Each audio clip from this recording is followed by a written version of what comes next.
What happens in the social media, what I've noticed, is it's either the mother is the villain or she's perfect. Yes. And both of those are wrong, because a mother has her hard days or hard moments and her wonderful moments. And she has time when it's okay and time when it's very difficult.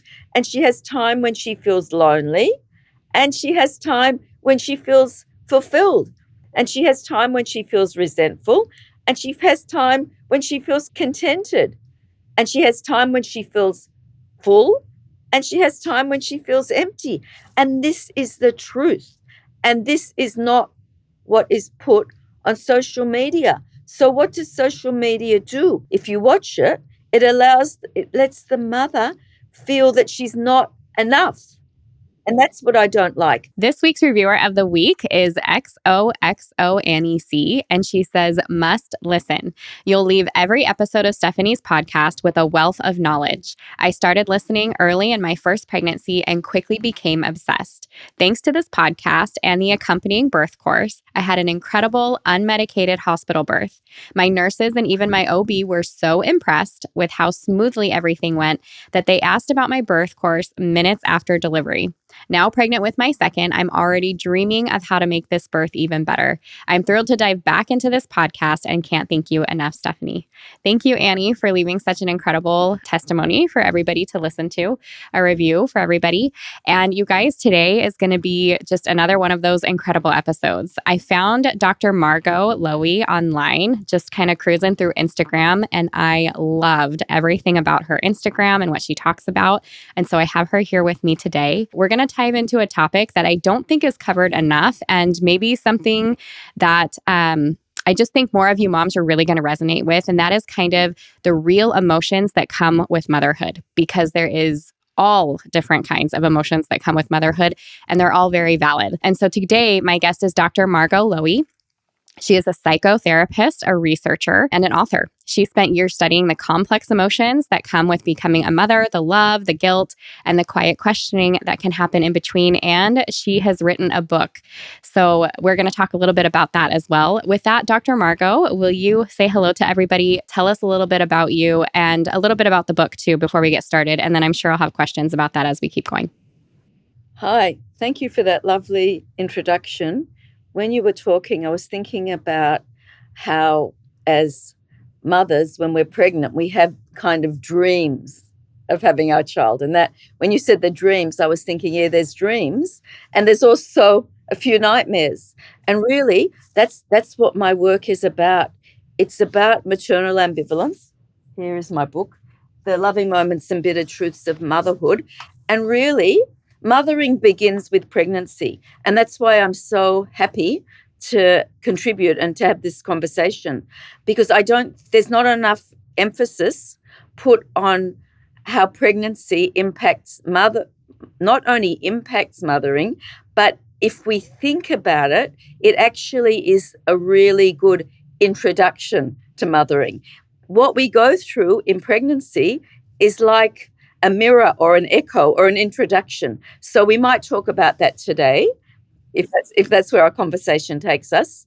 But really what my work is about is encouraging mums to really value all the feelings that they have in mothering, because there's a lot of ideals and myths connected with mothering. And what my work does is disrupt these myths and really encouraging us as mothers to lean in and engage with all our feelings, and not to neglect the difficult ones. Because in those difficult feelings, whether they're sadness, loneliness, resentment, or any of the bitterness in my book, they tell us something about ourselves and something about our children. And similarly, in pregnancy, it's often not so straightforward. And we really, in pregnancy, maybe we have time to think about these things. It's actually quite fascinating, because in pregnancy, the emphasis is on us as mothers. When the baby is born, it moves. And in a sense, when I think about pregnancy and movement towards mothering, it's really important for us to hold on to being a person throughout that. Yeah, I love that. And I can completely agree with that. Being a mother myself, that it's not on purpose, but you can kind of lose yourself in becoming a mother and all the new responsibilities that you have. And it can be kind of jarring. Like it's fine for a while because you're like, this is new and this is what I'm working with. And then all of a sudden you're like, like, where do I Yeah, fit in all of this? right. Yeah. And am I seen as Yeah. as a pregnant woman? Pregnant women are seen. And there's also, it's really fascinating because myths start and ideals start during pregnancy. Mhm. There's a lot of noise around pregnancy. A lot of people around us when we're pregnant Yeah. throw things at us, Yes. throw statements at us. And we might get offended or we might take them in or we may not. And in a way, it's a really good practice for after we have our children, how we take those statements and what we do with them. And once we have the baby, do we get lost in being someone's mother? Where do we find ourselves? And so maybe I think pregnancy does offer a time to really think about this if we can Yeah. use that time. Yeah, I agree with you. I'm resonating with everything that you're saying. Something that you talk about, and it's, even in the book title, but this maternal ambivalence. Will you kind of describe that, what that means for everybody that's Yes. listening today? Okay, good. What I'll do is I'll give some examples. That's probably the best way of doing it. And I'm going to start with maternal ambivalence in pregnancy because there's this unbelievable film. I use film a lot in my work, and I use television series. I really believe that creative medium is so fantastic to be able to identify where we are and to understand ourselves. There's a film, it's a French film called A Happy Event. It's about the first year of mothering, and it does include quite a bit on the pregnancy.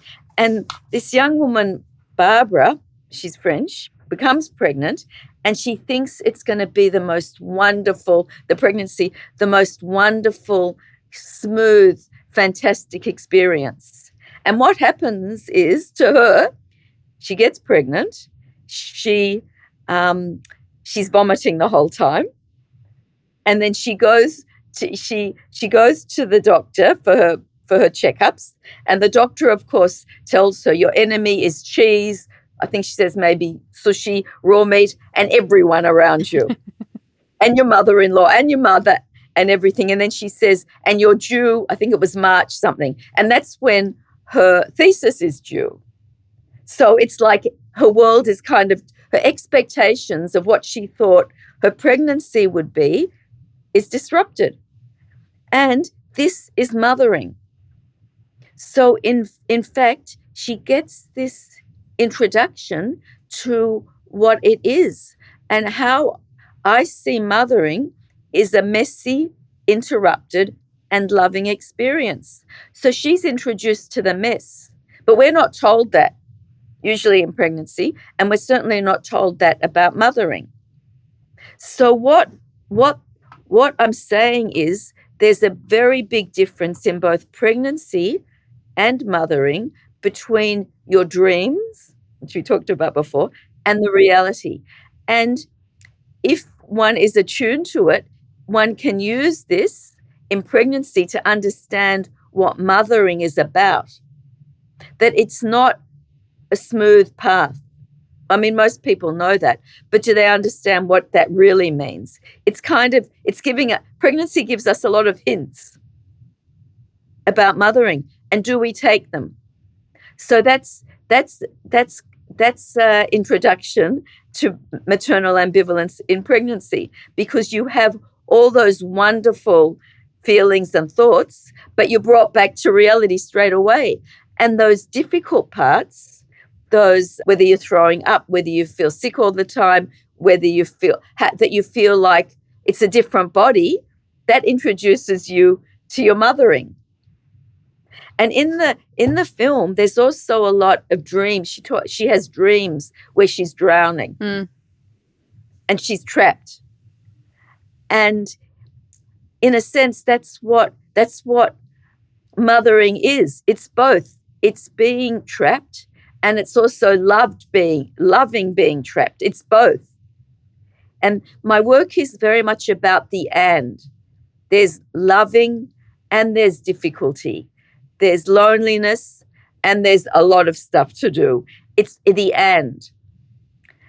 So when we move, I'm moving now from the pregnancy to the actual mothering experience, what we actually call the fourth trimester, that early part of mothering.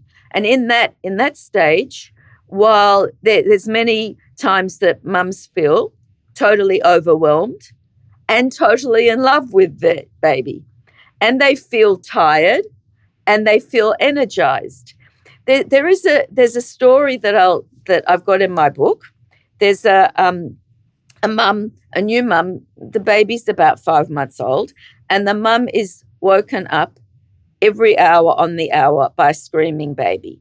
And we all know what it's like to be totally sleep deprived. It's terrible. So the mother's woken up at 11 by the baby. She's woken up by 1 at 1 o'clock, at 3 o'clock. The only thing that can calm the baby is as soon as she picks the baby up, the baby's fine. So at 5 o'clock, she said, I can't do this anymore. Like that feeling of sleep deprivation. She puts the baby down, the baby's screaming, but she's just got to try and get to sleep. She's feeling guilt. She's feeling, why did I do this? She's feeling, I can't go on. It's just too much. Then she kind of dozes off. And then at 7 o'clock, she wakes up with a start. He's whimpering. The baby's whimpering. She goes in, cheeks are red, picks him up, just instinctively. He goes like that. The first tooth's coming in. So she's got this total feeling of love and gratitude that, and that joy of that milestone of that first tooth coming in. And then she's kind of struck by, how could I have felt that resentment, that frustration? But the love overwhelms it. But she learns something from those other feelings. She learns about herself, and she learns that that's part of it. She can feel resentment and she can feel love. She can feel so exhausted, but then she feels like this thing that I'm okay. I'll get up and I'll be okay today. I'll get through today. And mothering, and I'm now a grandmother, and I mothered I mothered hands-on a long time ago. And when I see young mothers, it's like, how do we just keep going. You get up and you keep going. And I think part of this is that ambivalence. It's being able to realize that we have all the feelings and we're still able to get up and go on and keep going on. And I think it's something miraculous about mothers. Yeah, I agree with you. As we're talking about this, it's interesting, the conversation that we have in the birth space, because, we want to keep things very positive, and we want moms to be able to look forward to pregnancy. And when you're talking about having conversations with other moms, and isn't it just the truth that when we get together, we can't help but spill our worst stories? Like, we want somebody, and I believe I've said this for a long time, that it's something in us that maybe hasn't been validated. Somebody hasn't validated that story. You haven't been able to share this safely and get it out. Yes. But the time to do that is not with a new pregnant mom about all the terrible things that are coming. No, However, there should be, and it's very important to have a conversation, that it's not all flowers and roses, that it's not all the beautiful parts of it, that you will have the tough things. And yes. I wonder, maybe you have an answer for this. How can moms tell when it's normal versus the conversation of, we talk about postpartum mood disorders, depression, anxieties, and all of that kind of stuff. Like, where's the normal part? How can we know that this is part of motherhood, and you're going to be okay. You're going to make it through, but it's just part of what you're going to go through to grow. Okay. Well, I don't have an actual answer. That would be great. But I think what you've suggested is really important. A couple of things. One of I think that we don't, young mums and pregnant mums or new mums, we don't find those safe spaces those safe spaces easily enough. And that is so important. And I talk a lot in my work about how we have to surround ourselves with people that give us energy, that validate us, that are on our team in a sense. And I think when we're pregnant, like our antenna is really very heightened, as it is in early mothering.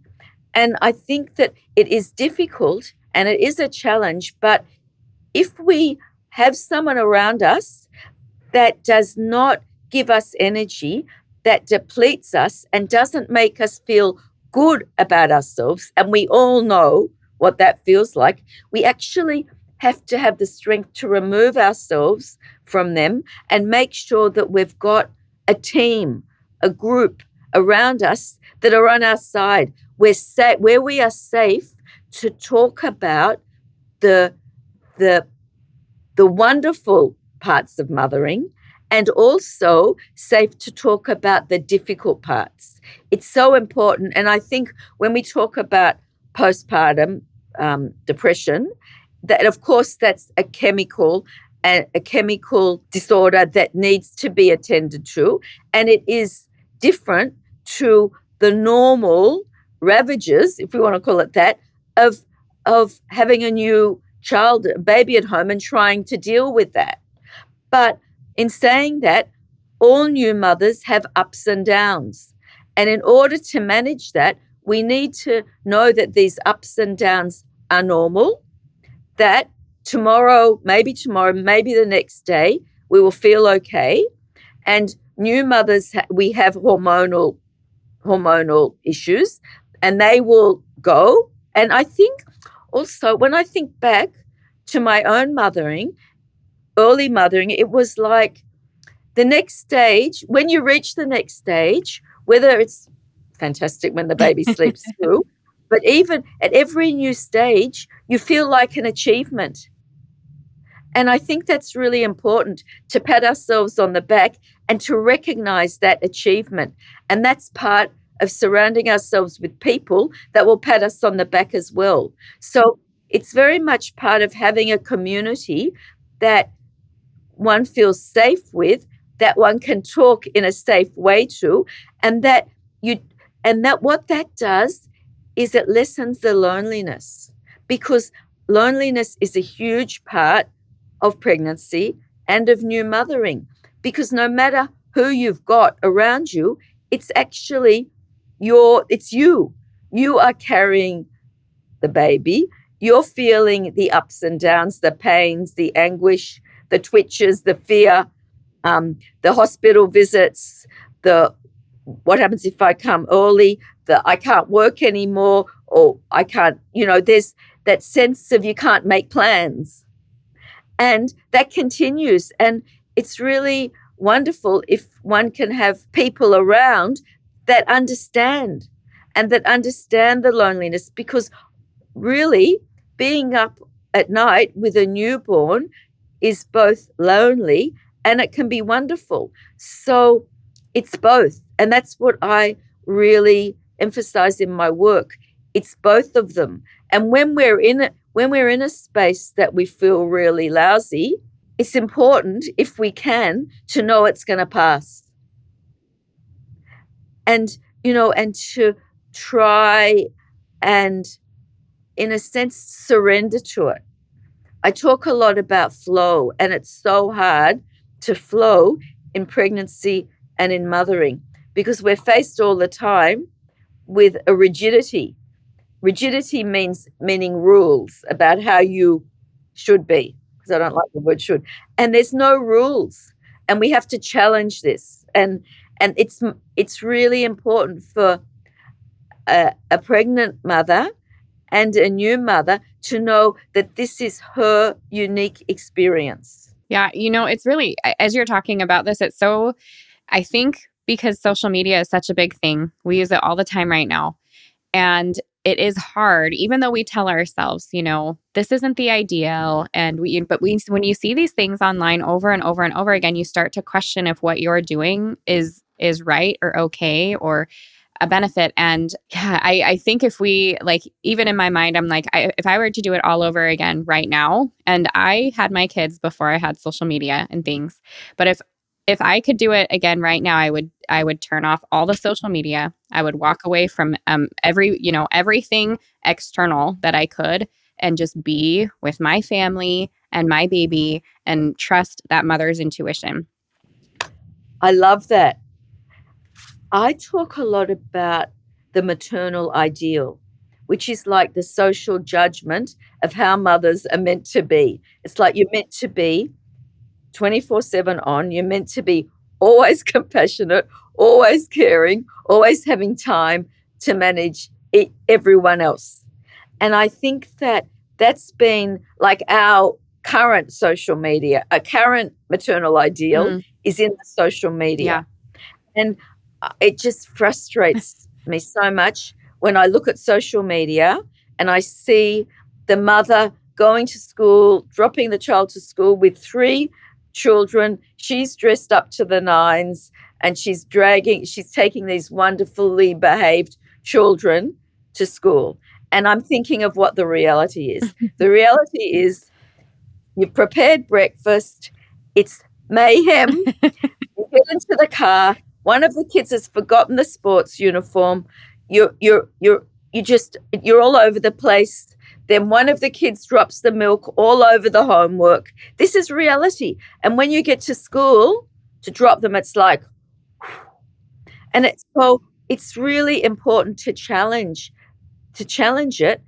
But I also didn't have social media when I became a mother. We actually didn't even have cell phones in those days. And to have the strength to turn it off would be wonderful. And I think what you're saying is that we need to, in effect, go back to the old days when we're doing it ourselves. I remember when my first child is 45 now.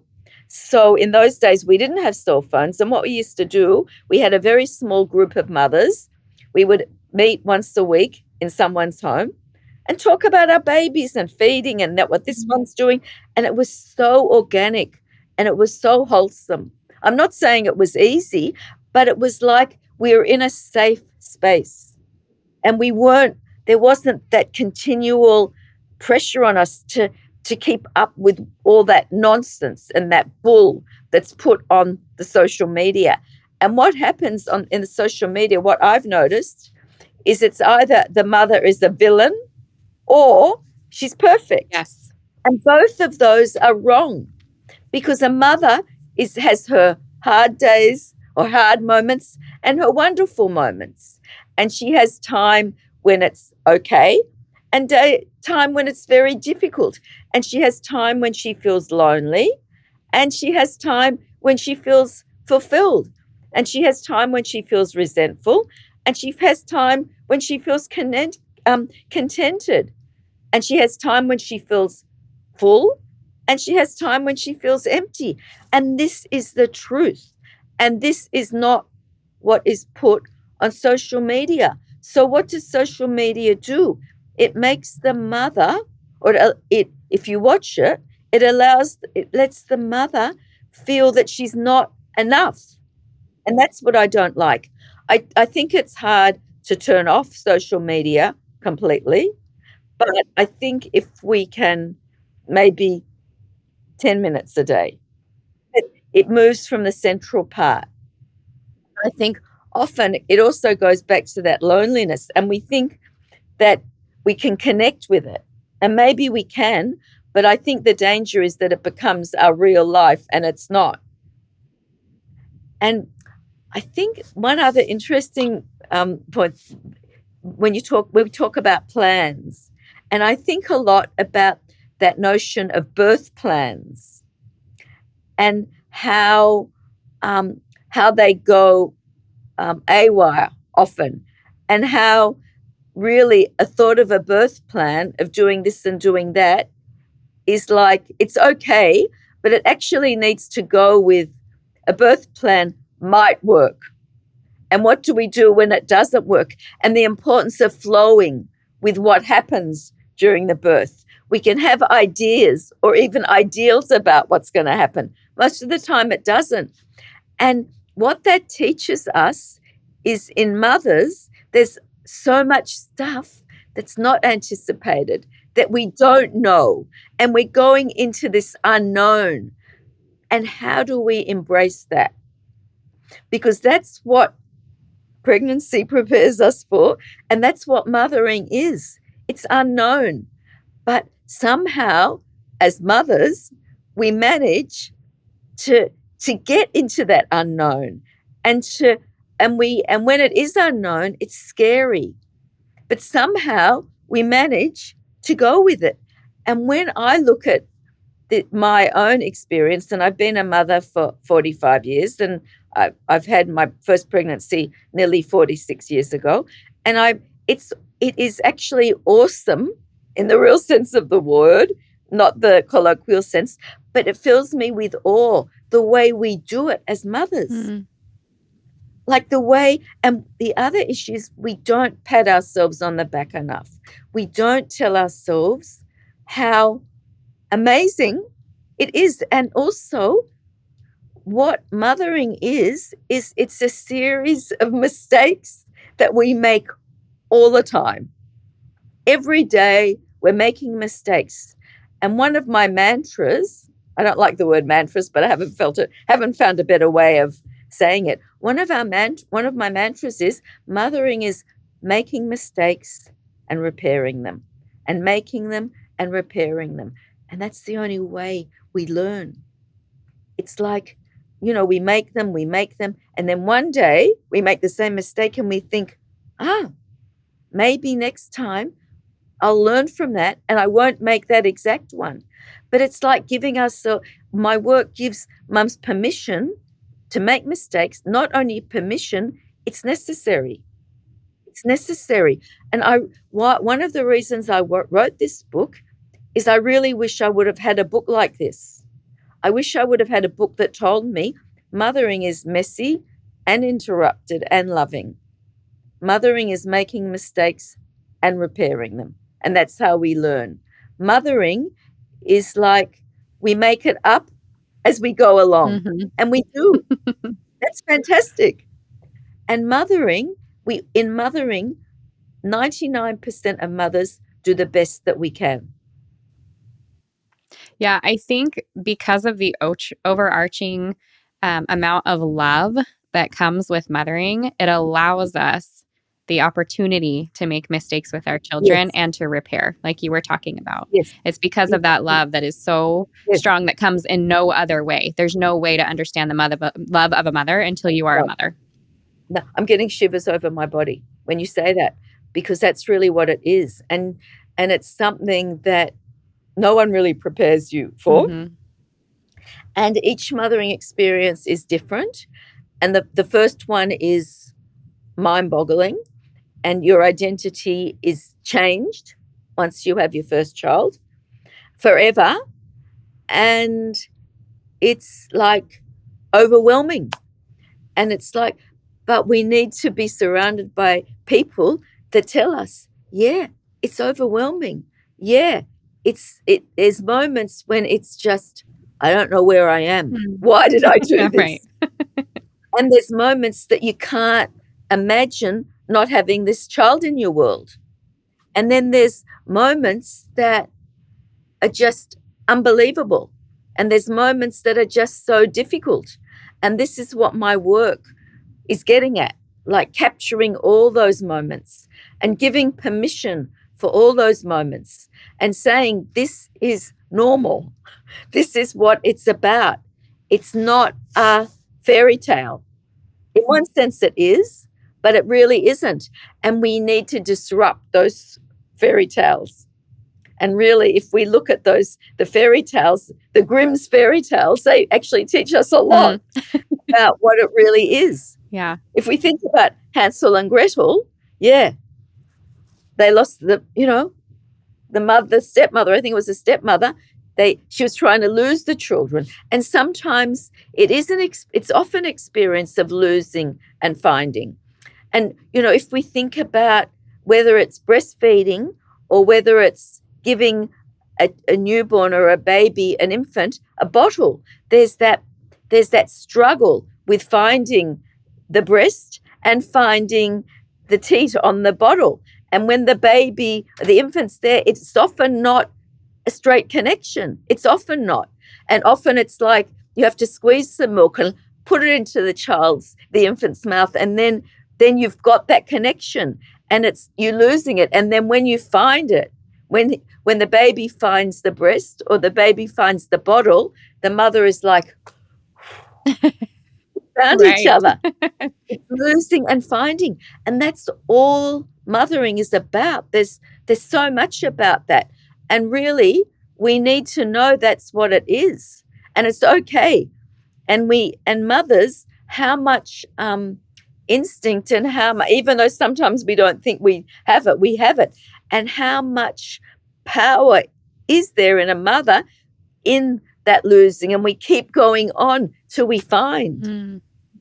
I love this conversation. I love this so much. Tell me a little bit about what's inside of your book, and because I'm thinking of moms that are listening now, and this sounds like something we want them reading, preferably when they are pregnant, before they step into that motherhood role. Although at any time, it feels like this is the right time to be interested and listening. So tell me a little bit about what you have in there and what moms are going to get when they walk through it. Okay. I talk a lot about maternal ambivalence because I think that these experiences aren't named. And that's why I use maternal ambivalence, because if these moments are named by the word, then we can understand them. And I also talk a lot about the notion of ambivalence being misunderstood. When people don't understand ambivalence, often people think it's mixed feelings or they think it's indifference. Because there's some confusion over this, because indifference is a cutting off, and it's the total opposite of what ambivalence is. Ambivalence is connecting with all your feelings. And what I'm trying to do is there's ambivalence in every relationship, with our partners, with our workmates, with our friends.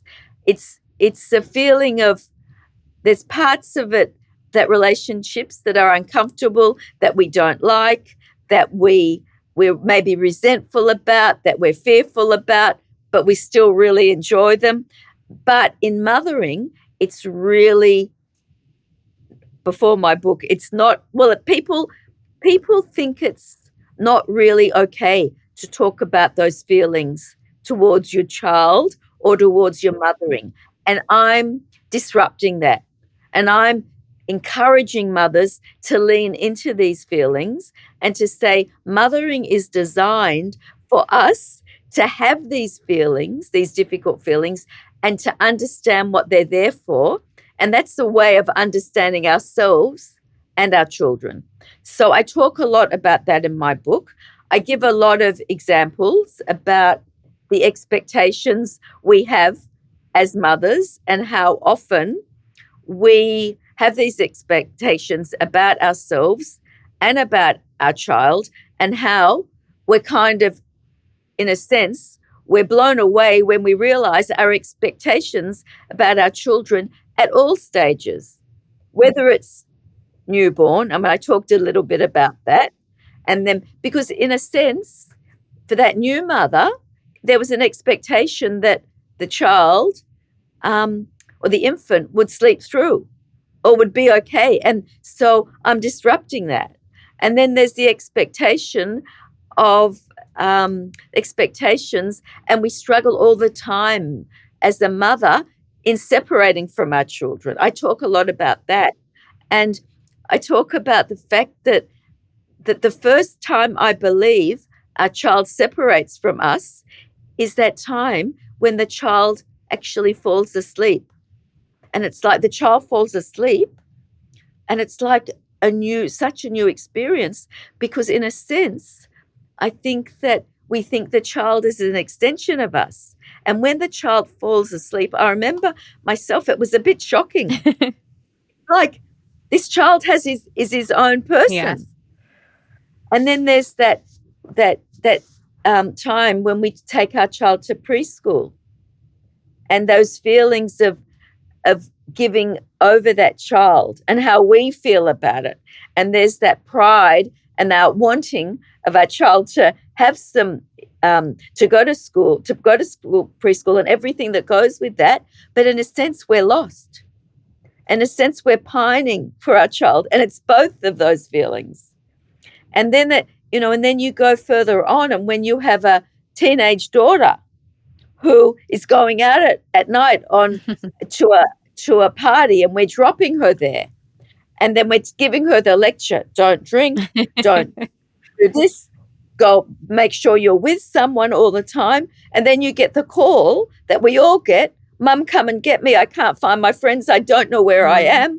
And you know that she's had a drink, and you're so furious with her for putting herself into danger. But when you see her, you're so, oh, you're okay. And you're filled again with those feelings of ambivalence and they're powerful. You're so angry at her, but you're so, once again, overwhelmed with love that she's okay. And you've got to let her go. And you know she's going to make mistakes. And you've got to hold yourself. And it's the unknown. And then it's the time when your children leave home. And it's all these times I talk about and how you feel about that. Of course, you're overjoyed, but there's something that you miss so much about having that child in their bedroom at night. And you think what it's like you get woken up all night when you've got an infant. And when you've got a teenager, you're up all night and you don't know where they are. And it's all these things about mothering that we learn about it. And one of the things about my book is it gives us an insight into all those stages. And someone called my book on a podcast, it's like a warm companion. And I think that's what it is. And there's a really good index in the book. So even if often new mothers don't have time to read all of the book, but they can go into parts of it. And I really, as I said, I'm passionate about the creative means, whether it's film or sculpture or art. And there's also a lot of series, and I dive into Little Fires Everywhere. There's a chapter on that. And I don't know if you've seen it, but Reese Witherspoon's portrayal of a mother is just the most marvelous portrayal because she thinks she's perfect. She sets up her life as a perfect middle class. She's got a husband that works and provides for her, and she's a journalist, and she's got 4 children, 2 boys, 2 girls, and you can see how her life unravels because she has all these expectations about herself, and she's not real. And in the end, she realizes that she was responsible for the little fires everywhere that she's created. So that's what my book does. And I do lots of examples that people can relate to. But what I really love about my work is I'm learning all the time, and to have opportunities to speak to people like you. That's what fills me up. And then I'm able to share them with the world through writing and through podcasts and through speaking. And, I think all of us have a responsibility as mothers to talk about our experience in the most truthful way and to give other mothers, young mums or older mothers, a bit of a preview of what it's like. Yeah. No, I am trying not to get emotional as you're talking and walking me through literally all the spots of my motherhood journey that I've had. I have teenagers right now. And so when you got to that part, I was like, hold it together. Because it is, every stage of mothering is new and challenging and wonderful and beautiful. It's all the things that you're talking about. And it is hard because we don't have necessarily the communities that we used to. I know for myself, I lean a lot on my mother-in-law. She has been just such a stalwart, wonderful, strong woman in my life. And I'm going to get emotional, but I'm like, what do you do if you don't have that? And we have to create these spaces for each other so that we can walk through this together because it's not meant to be done alone.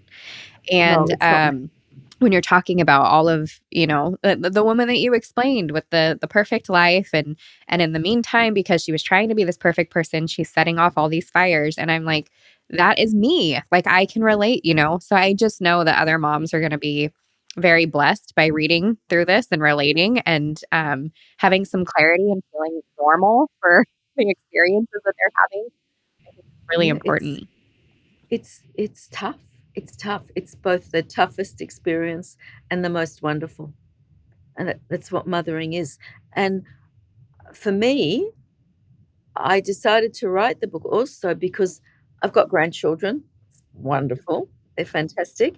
And when you're out of the stage of doing hands-on mothering, well, for me, it gave me a lot of time to reflect on my own mothering, and it gave me time to make the decision to write about this.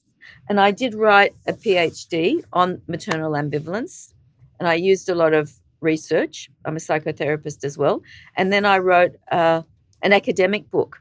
And after that book, it was a great book, but I really wanted a book that mums could pick up and really, it's like it's like a companion. And when you were talking about your mother-in-law, that's also so wonderful because I was very blessed also with a wonderful mother-in-law. And I think that a mother-in-law, we have to get rid of all the old stories about mother-in-laws because that can be with mothers as well. And we're not all terrorists or terrible people. We can, I think for me, I've got two daughter-in-laws that have children, and I watch them, and they are such fantastic mothers. And part of that, I think, is they give themselves permission, to give themselves some space. Yeah, I think that's really important. Okay, so I want the moms listening today. I love for them to have something that they can take with them. And I know this conversation has been excellent. I'm thinking though, do you have a couple of things that you can say to moms, especially as they are having these babies and moving into that immediate postpartum stage, that can Yes. help them in those first couple months even? Right. Okay, I think what I'll do is I'll go back to my mantras because that's the best way because it encapsulates it. But before I do that, I'll say it's really difficult, but if you can flow with your mothering, if you can take each moment as it comes and not judge yourself, because judging yourself makes you rigid. So not to judge yourself, just to try and go with it and to know that mothering is messy and interrupted and loving, and that to know that you're doing the best job that you can given your circumstance, and that we all make it up as we go along. And that goes back to the flow because really when we look back, and you've got teenage children, I've got older children, it really was a experience of making it up. We make it up. We make mistakes. We make it up, and we just keep going, going, going. And that really returns to what I say about mothers. I mean, we get up and we continue despite all that. And we need to congratulate ourselves. And we need to do that. And really, when we're feeling really it's difficult, really give ourselves a pat on the back for what we actually have got to up to this point. Are there, when you're thinking of things that moms can do daily, and it's kind of this reminder of this mantra or this flow that you're talking about, is this something that you would say to yourself daily? Do you find that journaling helps? Do you have anything that kind of Yeah, well, moves mom in the for right me direction? for me, it's journaling. I Mm, don't know if that's for everyone. sure.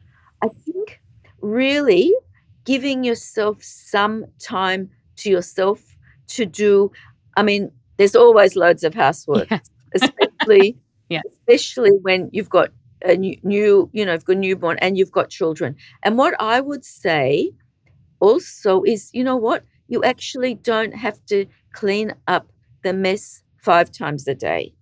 Like, no one's what if someone's watching you, like, you've got to get rid of that inner camera that's judging what you do. Don't worry. It is messy. Do it once a day.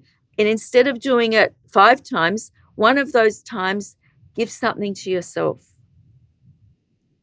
Whether it's a cup of tea, whether it's I mean, if you've got a newborn, you may not be able to go out and go for a walk, or give or something that's nice for you. It's so important because, in fact, the mother is running the show, and everything depends on you. And I'm not saying that to put more pressure, but just to say that you need actually to be kind and compassionate to yourself.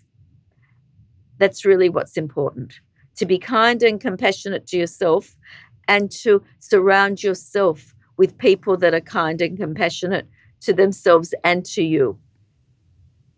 I think you just gave so many important nuggets right there. I mean, even when I go to journal, you talk about this internal camera. Does anybody else do that, right? You're like starting to journal and you're like, as if somebody else is going to read it. So I can't even be honest in my journal, you know? No, that's Yeah. right. And that's the ideal. Yes. And that's what the internet does, and we've got to soften that. I use that word a lot in my therapy. It's like you have to soften it, and that's what flow is. Mm, Compassion with ourselves, and we're not good at that. no. And that's really, I suppose, my main message is to just be soft and flow. And if you're a little bit late for something, you know what? Nothing. It doesn't matter. You know, it's like I remember as the mother, I have to be here. I've got to be there at 10 o'clock. I've got to be on time at school. The bath has to be over in 5 minutes. They've got to be in bed by. No, it's okay. And if they don't have a bath one night, so what? It's like, okay. And if the baby doesn't have, okay, it's like it doesn't matter. It doesn't matter. And I think that we're so programmed that everything has to be like this. No, it doesn't. You know, I feel like I'm so glad that we have this on a podcast that is recorded, that moms can pop it in. Cause I feel like if I, as a young mom, even now, I will re listen to this. If I could pop this in once a week and remind myself that it's okay to just feel what I'm feeling and going through what I'm going through, and that the bath happened late, and that that it's okay and there's no stress about that, life would be just a little bit better. So, And I suppose that's what I want to do with that book because I didn't know that. I didn't listen. Maybe I didn't listen enough to myself. But it's that sense of doesn't matter. Like nothing turns on yeah. this. And I just think that, and there's something so wholesome about that. And we're getting lost in a sense. And so when I was talking about lost and found, that's part of mothering. And finding ourselves and finding our child is about this self-compassion and compassion for our child because it goes together. Yeah. Oh, this is such a wonderful conversation. Thank you so Thank you. much for being here with me today. I really appreciate it. I really enjoyed it as well. Thank you so much, Stephanie. It was great.